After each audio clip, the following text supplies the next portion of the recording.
Hello dear students, നമ്മൾ ഈ വീഡിയോയിലൂടെ പറയാൻ പോകുന്നത് നമ്മളെ +1 പരീക്ഷയിൽ നമുക്ക് വരാൻ സാധ്യതയുള്ള ടൈപ്പ് ഓഫ് ക്വസ്റ്റ്യൻ ആണ്.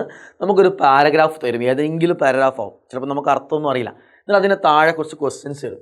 എന്നിട്ട് നമ്മളോട് പറയും ഈ ചോദ്യങ്ങൾക്ക് അതിന് ഉത്തരം കണ്ടെത്താൻ. പല ആൾക്കാരും പറയും അതെങ്ങനെ ഞങ്ങൾ കണ്ടെത്തും, ഞങ്ങൾക്ക് ഈ പാരഗ്രാഫ് പരിചയമില്ല, ഞങ്ങൾ പഠിച്ചിട്ടില്ല, ഞങ്ങൾക്ക് വേർഡ് മീനിങ് ഒന്നും അറിയില്ല എന്ന് പറയും. പക്ഷേ പാരഗ്രാഫ് തന്നിട്ട് ചോദ്യങ്ങൾ തന്നാൽ നമുക്ക് വേർഡ് മീനിങ് ഒന്നും ഇല്ലെങ്കിലും നമുക്ക് എന്ത് ചെയ്യാൻ പറ്റും, ആ ചോദ്യങ്ങൾക്ക് ഉത്തരം എഴുതിയിട്ട് പരീക്ഷയിൽ മാർക്ക് സ്കോർ ചെയ്യാൻ പറ്റും. അതിനുള്ള ഐഡിയ എങ്ങനെയാണെന്നുള്ളതാണ് സാറ് പറയാൻ പോകുന്നത്. റെഡിയാണല്ലോ? യെസ്. അപ്പോൾ അത് നമുക്ക് എന്ത് ചെയ്യാൻ തരാം, നമ്മൾ ചെയ്യേണ്ടത് ആദ്യം ഈ പാരഗ്രാഫ് നമുക്ക് അർത്ഥം അറിഞ്ഞോ അറിയില്ല എന്ന വിഷയമല്ല, നമ്മൾ നന്നായിട്ട് വായിച്ചു നോക്കാം അല്ലേ, 1-2 തവണ വായിച്ചു നോക്കാം. ഇനി നമ്മൾ ക്വസ്റ്റ്യനിലേക്ക് വരാം. എപ്പോഴും ശ്രദ്ധിക്കേണ്ടത് ക്വസ്റ്റ്യൻ്റെ ഒരു പ്രത്യേകത, ക്വസ്റ്റ്യനിൽ എപ്പോഴും ഫസ്റ്റ് ഉണ്ടാവില്ല എന്താ കാര്യങ്ങൾ, ഫസ്റ്റ് ഉള്ള വാക്ക് ക്വസ്റ്റ്യൻ വേർഡായിരിക്കും. ഇവിടെ ഐന, ഓക്കെ, ഇവിടെ ഉണ്ട്, ഇവിടെ മത്ത, ഇവിടെ മാഹുവ, ഇവിടെ മാഹിയ, ഇവിടെ മത്ത. കണ്ടോ, എപ്പോഴും ഏത് ക്വസ്റ്റ്യനിലും ഫസ്റ്റത്തെ വേർഡ് ക്വസ്റ്റ്യൻ വേർഡായിരിക്കും.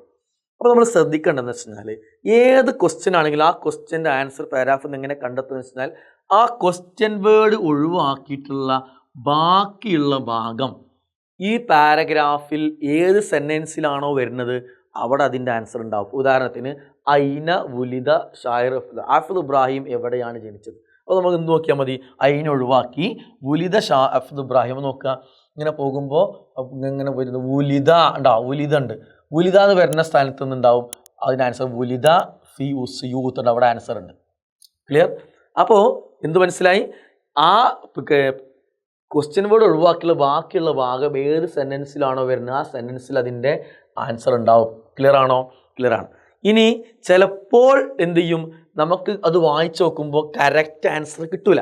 അപ്പോൾ നമുക്ക് എന്ത് ചെയ്യാം, ഒരു ഓപ്ഷൻ ഉണ്ട്, ആ ഭാഗം വരുന്ന സെൻറ്റൻസ് നമ്മൾ അതേപോലെ എടുത്ത് എഴുതിയാൽ ഏറെക്കുറെ ആൻസർ ശരിയാകും. അപ്പോൾ നമുക്ക് എന്ത് പ്രശ്നമില്ല, ഉത്തരം കിട്ടാത്ത പ്രശ്നമില്ല, ഉത്തരം കറക്റ്റ് ഉത്തരം കിട്ടിയില്ല എന്നുള്ളൂ. മിക്കവാറും നിങ്ങൾക്ക് 2 തവണ വായിക്കാൻ പറഞ്ഞില്ലേ, അപ്പോൾ നിങ്ങൾക്ക് ഉത്തരം കറക്റ്റ് കിട്ടും. കാരണം നമുക്കറിയാം ഐന എന്നുള്ളത് എല്ലാവർക്കും അറിഞ്ഞു പോകാം, ഐന എന്ന് പറയാം എവിടെ എന്നുള്ളത്. അപ്പോൾ എവിടെ എന്ന് ആൻസർ ഉണ്ടാവും, ഒരു സ്ഥലമാണ് പറയേണ്ടത്. അപ്പോൾ ആ സെൻറ്റൻസിൽ നോക്കുമ്പോൾ സ്ഥലം ഉണ്ടോ എന്നുള്ളത് നമുക്ക് എന്ത് ചെയ്യും, ഏതെങ്കിലും സ്ഥലം ഇവിടെ മിസ്ർ സ്ഥലത്തിൻ്റെ പേര് പറഞ്ഞിങ്ങനെ നമുക്കത് എടുത്ത് എഴുതാനുള്ളൂ. ക്ലിയർ ആയോ? അപ്പോൾ അങ്ങനെ നമുക്ക് ആൻസറിലേക്ക് എത്താൻ പറ്റും. രണ്ടാമത്തെ നിങ്ങൾ നോക്കൂ, മത്താ വുലിദ. എപ്പോഴും നമുക്കറിയാം മത്ത എന്ന് പറഞ്ഞാൽ എപ്പോഴെന്ന് ചോദിച്ചാൽ എപ്പോഴാണ് സമയമാണ് പറയണം, നമുക്ക് ടൈം പറയണം, അതല്ലെങ്കിൽ വർഷം ഡേറ്റ് പറയണം എപ്പോഴെന്ന് ചോദിച്ചാൽ. അപ്പോൾ അവിടെ അത് ആൻസർ കിട്ടണ്ട്. ഇവിടെയും വുലിദ ഷാഇർ എന്താണ് അതേ സാധനം തന്നെ, ഇതേ സെൻറ്റൻസ് തന്നെ ഇവിടെ. അപ്പോൾ അവിടെ തന്നെ അതിൻ്റെ ആൻസർ ഉണ്ട്. ഇവിടെ ടൈം എന്താ ഉള്ളത്, ഇവിടെ ടൈം ഇതുണ്ട്.